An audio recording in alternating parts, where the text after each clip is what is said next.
আমি বলার মতো কিছু পেলাম না, চুপচাপ বসে রইলাম। স্যার যেদিন মারা যান সেই রাত্রিরেই আমি প্রথম ময়ূরাক্ষী নদীটা স্বপ্নে দেখি। ছোট একটা নদী, তার পানি কাঁচের মতো স্বচ্ছ, নিচের বালিগুলি পর্যন্ত স্পষ্ট দেখা যায়। নদীর দুধারে দুর্বা ঘাসগুলি কি সবুজ, কি কোমল। নদীর ওই পাড়ে বিশাল ছায়াময় একটা পাকুড় গাছ, সেই গাছে বিষণ্ণ গলায় একটা ঘুঘু ডাকছে। সেই ডাকে এক ধরনের কান্না মিশে আছে। নদীর ধার ঘেঁষে পানি ছিটাতে ছিটাতে ডোরাকাটা সবুজ শাড়ি পরা একটি মেয়ে ছুটে যাচ্ছে। আমি শুধু এক ঝলক তার মুখটা দেখতে পেলাম। স্বপ্নের মধ্যেই তাকে খুব চেনা, খুব আপন মনে হলো, যেন কত দীর্ঘ শতাব্দী এই মেয়েটির সঙ্গে কাটিয়েছি। ময়ূরাক্ষী নদীকে একবারই আমি স্বপ্নে দেখি, নদীটা আমার মনের ভেতর পুরোপুরি গাঁথা হয়ে যায়। এরপর অবাক হয়ে লক্ষ্য করি, কোথাও বসে একটু চেষ্টা করলেই নদীটা আমি দেখতে পাই। তার জন্য আমাকে কোনো কষ্ট করতে হয় না, চোখ বন্ধ করতে হয় না, কিছু না। একবার নদীটা বের করে আনতে পারলে সময় কাটানো কোনো সমস্যা না। ঘন্টার পর ঘন্টা আমি নদীর তীরে হাঁটি, নদীর হিম শীতল জলে পা ডুবিয়ে বসি, শরীর জুড়িয়ে যায়। ঘুঘুর ডাকে চোখ ভিজে ওঠে। ঘুমোচ্ছেন নাকি? আমি চোখ মেললাম, চারদিকে অন্ধকার। আরে সর্বনাশ, এতক্ষণ পার করেছি! ওসি সাহেব বললেন, যান, চলে যান। জাস্টিস সাহেবের বাসা থেকে টেলিফোন করেছিল, ওরা কোনো চার্জ আনবে না। You are free to go. Justice সাহেব নিজেই টেলিফোন করেছিলেন, না তার মেয়ে?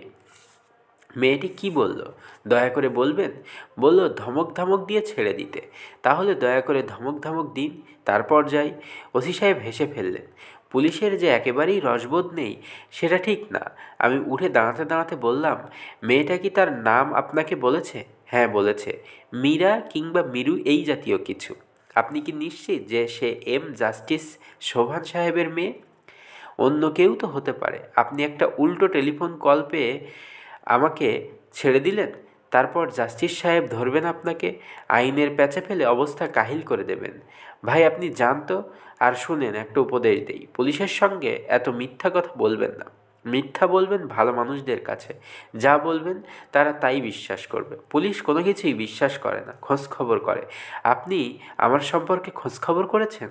হ্যাঁ, সংবাদপত্রের অফিসগুলিতে খোঁজ নিয়েছি, জেনেছি টুটুল চৌধুরী নামের কোনো ফ্রিল্যান্স সাংবাদিক নেই।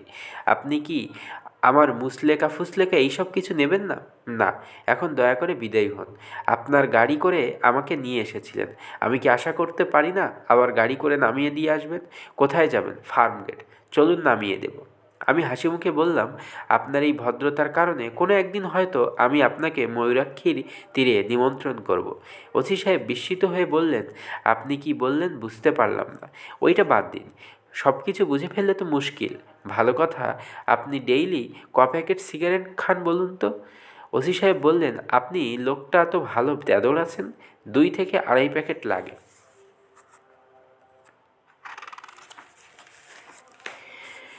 বড়পুকুর বাসায় দুপুরে যাবার কথা, উপস্থিত হলাম রাত 8টায়।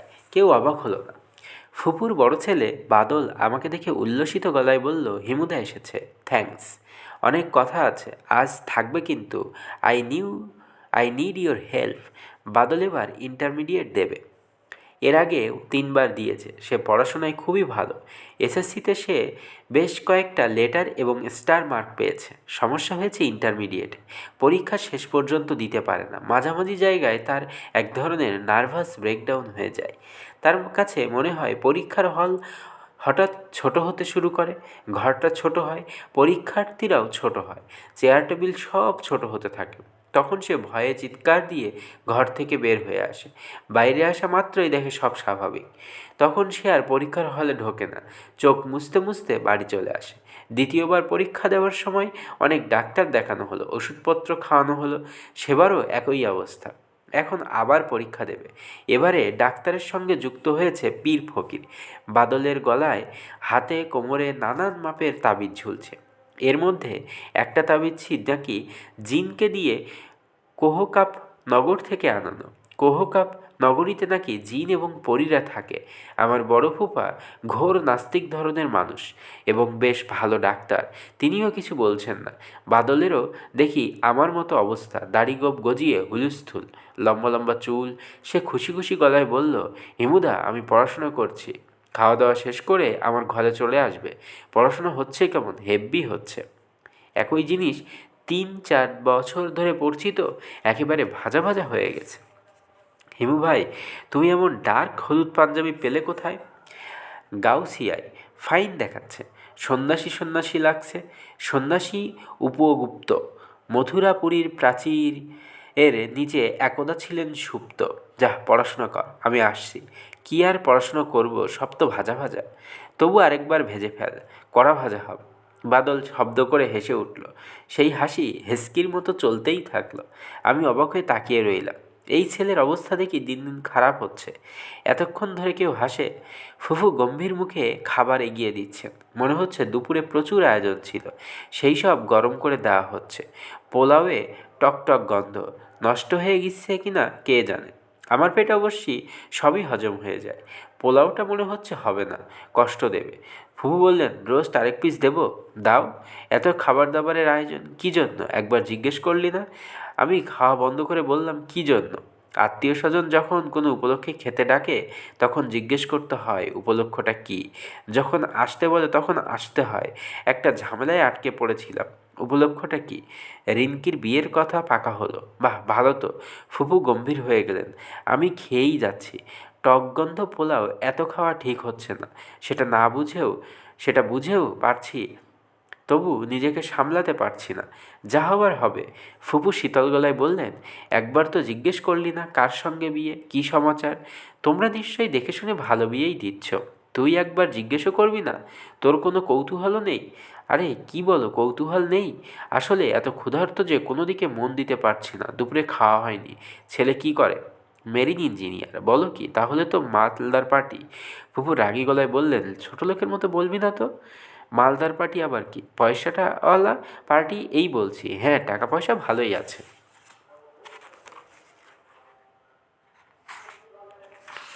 শর্ট না তো? আমার কেন জানি মনে হতো একটা শর্ট টাইপের ছেলের সাথে রিনকির বিয়ে হবে। ছেলের হাইট কত? ফুপুর মুখটা কালো হয়ে গেল। তিনি নিচু গলায় বললেন, হাইট একটু কম, উঁচু জুতা পরলে বোঝা যায় না। বোঝা না গেলে তো কোনো সমস্যাই নেই। তাছাড়া বেটে লোক খুব ইন্টেলিজেন্ট হয়, যত লম্বা হয় বুদ্ধি তত কমতে থাকে। আমি এখন পর্যন্ত কোনো বুদ্ধিমান লম্বা মানুষ দেখিনি, সত্যি বলছি। ফুপুর মুখ আরও অন্ধকার হয়ে গেল।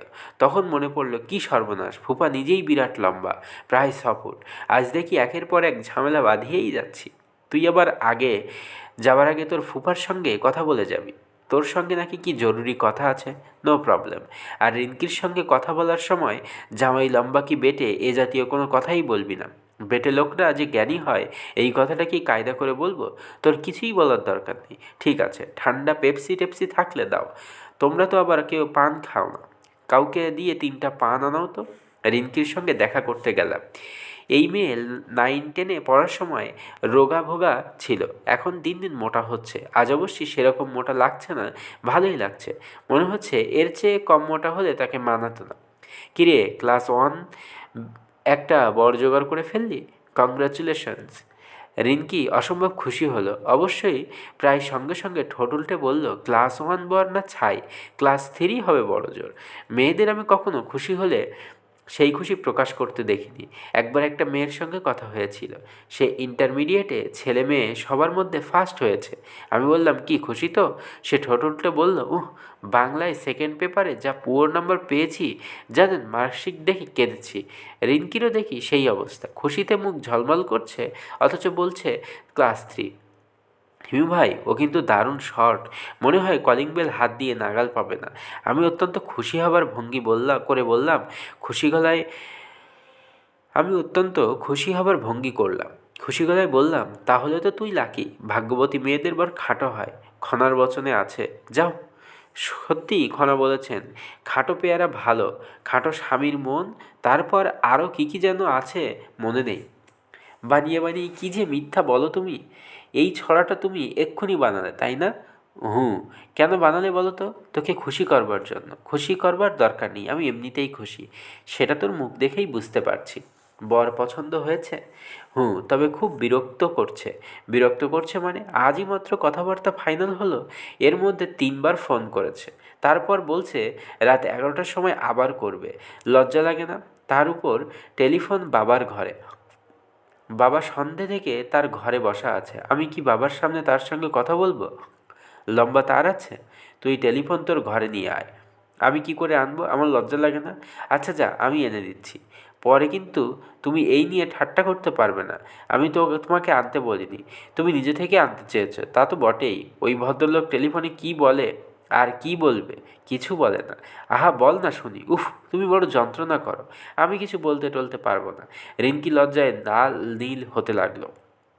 মনে হচ্ছে সে এখন তার জীবনের শ্রেষ্ঠ সময়টা কাটাচ্ছে। বড় ভালো লাগছে তার দিকে তাকিয়ে থাকতে। রিঙ্কির সঙ্গে আরও কিছুক্ষণ থাকার ইচ্ছা ছিল, থাকা গেল না। ফুফা ডেকে পাঠালেন।